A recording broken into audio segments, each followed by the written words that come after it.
So not for the first time, the Maverick disagrees with everybody, and everybody disagrees with the Maverick.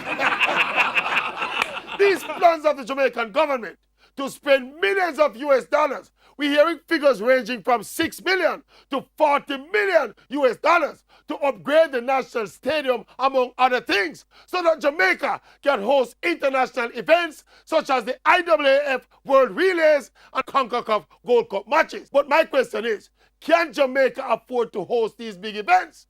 How will Jamaica benefit to host these events outside of beat up with chest and say, yes, we host this and we host that? Why, for example, we're running down the world relays when Bahamas drop it like a hot potato? And look, don't get me wrong, it would be great for Jamaica to upgrade or even build some brand new state-of-the-art stadia and host even the Olympics, if we could afford it. But I am not convinced that Jamaica should spend hundreds of millions, indeed billions of dollars, on an already functional stadium just to satisfy IAAF and CONCACAF. Not when we have roads to fix, medicine and beds and equipment to buy for the hospitals, and thousands of poor people's children to educate.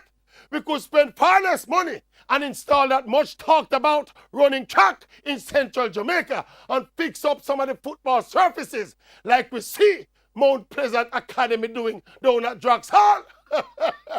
These are more affordable projects that would better serve the continued development of future generations of young Jamaican talent and make the stadium stay for the time being. Now, even if them don't make the headline news, those are just my Maverick views.